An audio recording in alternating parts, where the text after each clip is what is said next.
Griswold, okay? So this is the 1850 slave census schedule. And we have here Samuel Griswold. Then as we look to see how many slaves he has, these are all Griswold slaves. He owned a lot of slaves. Yep. So large slaveholder. But that makes sense because it's Griswoldville. He has a town named after him, right? Right. Oh, he named the town himself. Yeah. So that brings us to where's Wilson, right? Where's Wilson? Come across this document. This is actually a contract for slaves to work in a business. They worked the cotton gin business. The owner is Griswold, and he's naming his slaves to be hired out. George, Jerry, Henry, Little Jackson, Matthew, and Wilson. There he is. Wilson. And the thing I think was most interesting about this is that when you have slaves that are named, they're obviously valued slaves. So these are probably skilled mill workers, right. Mechanics. They go into the gin shop, and that's when they did the work. And that's probably where Wilson was, which means Griswold owned skilled slaves. Right. And I also came across this document. On or about the 21st day, November last, the Federal Army under General W.T. Sherman came to residences of said Samuel Griswold and destroyed by burning his grist and sawmills, foundry, gin shop. Said enemy also took and carried away 5 Negro men. All right, that might be him. As the Union Army commander, General Sherman conducted a strategy of total war and scorched earth in Georgia. It destroyed industries that supported the Confederacy, including the cotton gin factory in Griswoldville, where Wilson built and maintained cotton engines. This was just one stop on Sherman's march from Atlanta to Savannah. This document also indicates that these slaves were taken, with them. Not all of them, though. Right, but these 5 individuals. Yeah, but what about the rest? There's hundreds of slaves on this plantation. Were there any Negroes in Sherman's army? There is evidence of slaves that worked for the Union. A lot of them did. A lot of them joined and went because they looked at them as a great liberator. Right. So, Wilson might have left with General Sherman. It's possible. Either taken or killed. Killed? We don't know that. I mean, they never returned. They never saw them again. This is 1865. Right. So right before the war ended. This is in February. War ends in April. An ancestor of mine was on a plantation that General Sherman came and just burnt to the ground. Exactly. That's history right there. It sure is. Absolutely. Coming up, Spike Lee discovers why Sherman targeted the cotton gin factory where Wilson worked. We don't know if he died there or he left with the Union. And later, Spike comes face to face with a relative he didn't expect to find.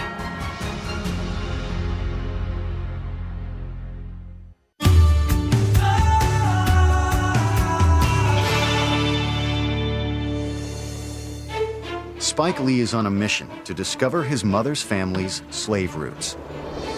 He's already found Mars and Lucinda, his great-great-grandparents. Now he's on the trail of Lucinda's father, Wilson Griswold. Wilson might have left with General Sherman. Either taken or killed. He wants to find out what happened to Wilson and the Griswold plantation.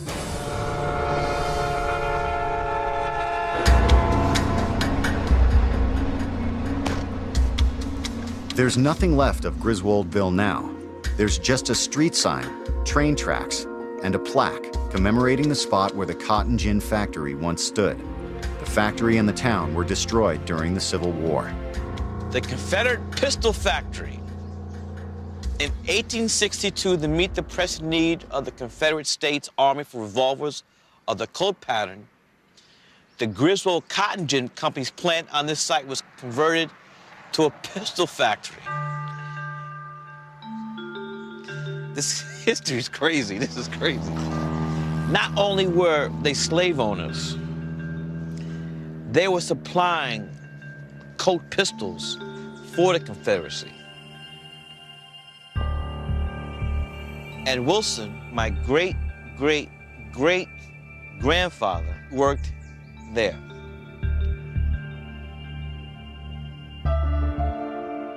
In Sherman's march towards the sea, they burnt down this factory, and that's really the last time Wilson, we know what happened to him. We don't know if he died there or he left with the Union. But he had to know what these pistols were being used for. We'll never know how he felt about it. Was he conflicted? Did he have misgivings, or was he just doing what Mazza told him to do? Griswold historian Bill Bragg is joining Spike to shed some light on Wilson's experience at the cotton gin factory. Hi, I know. Bill Bragg. Spike Lee. Nice to meet you. How you doing? Pretty good. So you got some information? A little bit. Let's see what we have here. This was built right here. Is that authentic? This is authentic. And there's a good chance that my great-great-great-grandfather, Wilson Griswold, built this. Oh, yes, he would have to have been involved in part of the process. Right. No other pistol manufacturer in the Confederacy made more than this one did. This factory here made more than any of the others. My great-great-great-grandfather built this Confederate pistol, Exactly. which was used to kill. The people who were coming to liberate him. Yep. The irony. Yeah, very heavy irony. It was definitely a shocker knowing that my great-great-great-grandfather made pistols for the Confederacy. So no pictures of the... No pictures of the factory. What about Mazza Griswold? There is a picture of him.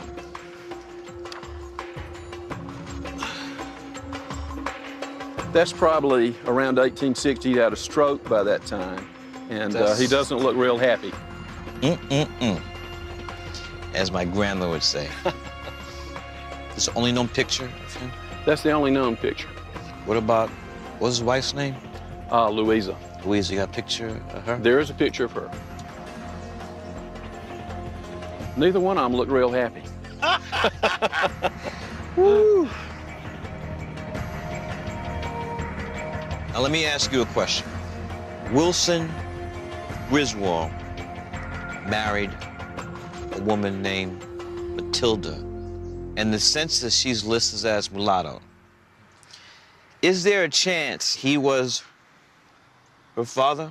Oh, yes, there's a chance. At the very beginning of this journey, I wanted to know who owned my ancestors. Now we know. It's also a good chance that I might be related to this person. Crazy. Coming up, Spike Lee has a meeting 150 years in the making. Hi. Hello. Mr. Lee.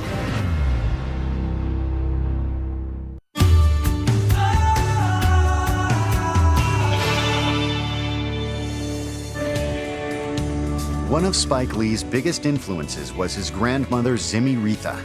He started this journey trying to find out more about his mother and grandmother's family history, and he's found a lot of surprises along the way. He's a landowner. He's a landowner, 1880. It all started here. Now, he may have found his family's slave owners. Oh, yes, there's a chance. And it appears his great-great-great-grandmother, Matilda, is the missing link to uncovering his family's past. With this new information, he can explore the possibility that Samuel Griswold was Matilda's father. She's listed as mulatto. Right. So But Wilson is listed as black, though. right. Who was her father? Is she the daughter of the slave owner? Good question. There's a possibility she was, the descendant of Griswold. We know that in the 1870s, in the census, Matilda was a cook, right? In the Greer household. She was probably working prior to the end of slavery and even afterwards doing the exact same labor. They worked in the big house. And remained. So we got the Griswolds and the Greers. Yes. Griswold's daughter, Eliza, married Ebenezer C. Greer. And we have the slave schedules for Ebenezer C. Greer Right. in July of 1860. From the 1870 census that you saw. Matilda was 44. Yep. So considering the age of Matilda, seems to me that in 1860, 33-year-old female mulatto, possibly this is the 33-year-old Matilda. At this time in history, if a slave was fathered by a white slave owner, sometimes the slave was gifted to another family member and sent away. If Samuel Griswold was in fact Matilda's father, that may be how she came to work for Samuel's daughter, Eliza Greer. I did some research on Ancestry.com and came across a descendant of the Griswold family. Just alive today? Yes. And I think she would like to meet you. So, what are your thoughts? Does she know her? She owns slaves? I'm quite sure she does. I'm flying to Texas.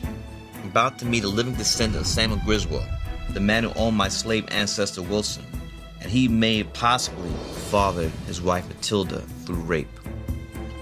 I've really been